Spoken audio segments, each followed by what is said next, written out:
It was great, except that I found out that most of the Motown people were prejudiced against white people. And so I was back in the old prejudice thing again. But it was cool. I had married. I was married to a black woman at the time. I was looking for my brother-in-law. He's not in this picture, but he was the drummer. Floyd Sneed. He was the drummer of the Three Dog Night. Remember the Three Dog Night? Well, I was married to his sister, who I knew. She was a childhood sweetheart. But I also had a girlfriend at the time. Well, I was a musician, so that's normal. Musician or professional athlete, we have a lot of girls.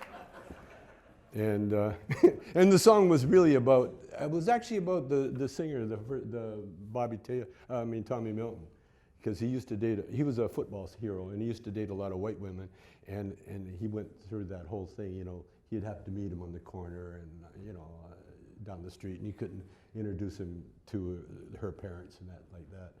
And so, but you know what happened? We were playing in a little club in Vancouver, and Diana Ross heard about our band, and so her and the Supremes came down and saw the band, and they loved us, and so she phoned Berry Gordy, who she was having a little thing with, and so Berry Gordy flew to Vancouver and saw the band and signed us right away, and then forgot about us, as he would, because I think he just wanted the Diana Ross pussy, so. But we got signed, and so Bobby Taylor, he's. Which one's Bobby in the photo? He's the third, the second from the left. Yeah. That's Bobby. Bobby's in China, by the way, right now. But Bobby Taylor's from New York. He's one of those New York. You can never say no to a New York guy, You say no, and you go, yeah, but just a minute here. And Bobby said, oh man, and there used to be a Bobby Taylor alert in Motown, because Bobby was one of those guys that would say things before he thought about what he was saying. And he'd call Berry Gordy, you black motherfucker, come here. And Motown used to have a Bobby Taylor alert. When Bobby Taylor walked in the door, the secretary would pick up the phone and hit all the things. Say, Bobby Taylor's in the office. Bobby Taylor's in the building. And if they didn't want to see him, they'd leave or lock their doors. But he had a voice. So you heard it. You heard that voice. Bobby everybody loved him. Marvin Gaye, Smokey wrote a song for Bobby, and Marvin Gaye and Bobby were very tight. Stevie Wonder, they all worshiped Bobby because he was a one of those legends that were too crazy to make it on mainstream, because you never knew what he was going to do or what he was going to say. And so we were a perfect fit, we were these outlaw, weird guys, on both sides. I was telling Paris, we used to play in San Francisco here, and I was telling my son Paris that when I met Bobby, I met him here. We played a club called Big Al's in San Francisco, and that's where I met Bobby. He was one of the singers, and we needed a drummer. My brother-in-law quit, and so we phoned Bobby up to see if he could tell us a drummer, turn us on to a drummer. And Bobby says, "Hey man, I can play drums." We said, "Oh great, come on up, man." And so he came up, but he never really played drums. He played a couple of times, but his voice was so good that other drummers would come to the club and sit in just so Bobby could stand in front and sing.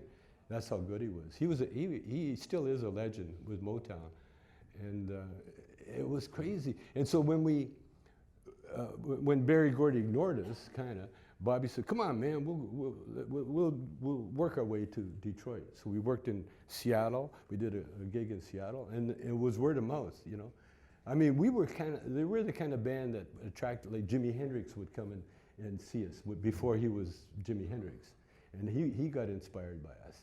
And then we went to LA, and we played a club called Maverick Flats, and anybody in the music business was there because it was word of mouth. They heard about Bobby. And so Chaka Khan and Earth, Wind and Fire and the Fifth Dimension, they were all there in LA watching Bobby. And then when we hit Detroit, that was something else. We'd play Detroit and all of Motown would be sitting there, the Temps, the Four Tops, the Supremes. They're all sitting in the audience listening to Bobby sing. And it was crazy. It was crazy good. And then to top it off, we played a club in Chicago called the Regal Theater. And the opening act was a little unknown group from Gary, Indiana called the Jackson 5 plus Johnny. And they opened for us. And when Bobby heard, when we all heard Michael sing, we said, whoa, this guy's through the roof. And so Bobby talked the boys and the father into coming to his apartment. I'm telling you, Bobby was one of a kind. At the apartment was almost a fully grown lion.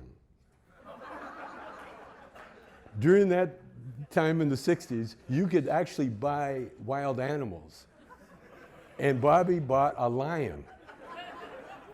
And when he'd get on the elevator with his lion, all the brothers in the elevator would reach for their gun. You know, they'd have their hand on their gun, be looking at that lion.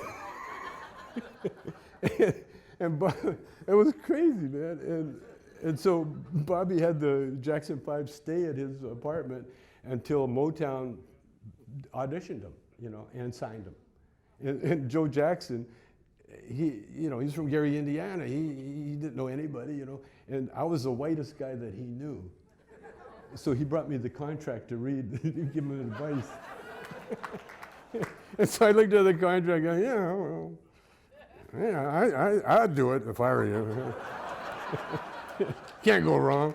No, because Motown had a school. They had a finishing school that they would teach you how to sing, dance, talk on stage. You know, before that, you know, it was kind of, you know, the singers really didn't know what to do, you know, because it was the songwriters that did all the heavy work. But the Jackson 5, that's how Michael learned how to dance. Well, he could dance, but he learned from Charlie Aikens was his name. He was a choreographer that taught him all. No finishing school for you guys? You know, when Bobby discovered the Jackson 5, he quit the group. He thought his career was going to be producing them. And so he went off and produced the record. And our group, we got shuttled aside to play for a white girlfriend of Barry Gordy's called Chris Clark. He had a few girlfriends too.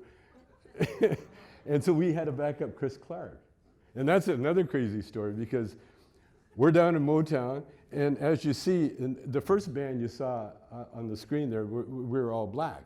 The drummer was black, the organ player was black, and the bass player.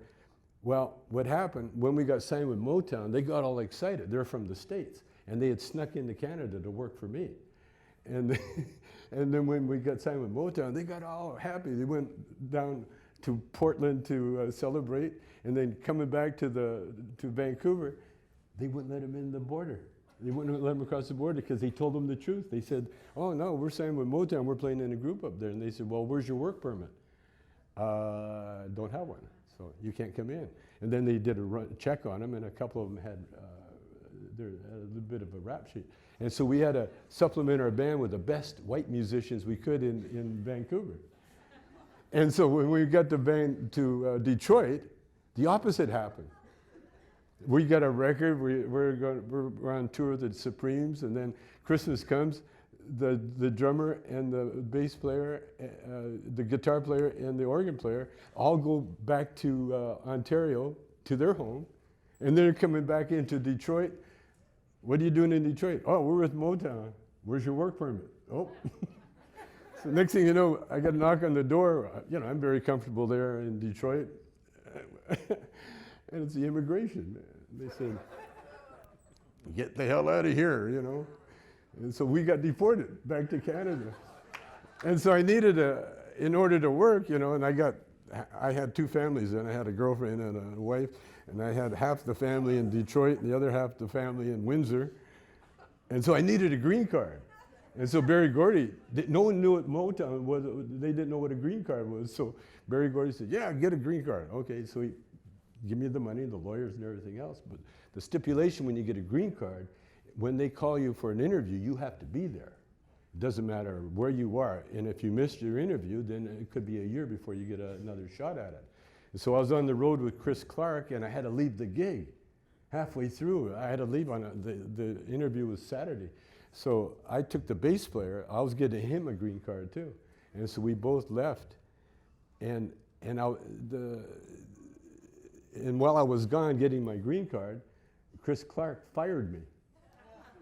So I go back to the gig, and they said, you're fired. That was funny, man.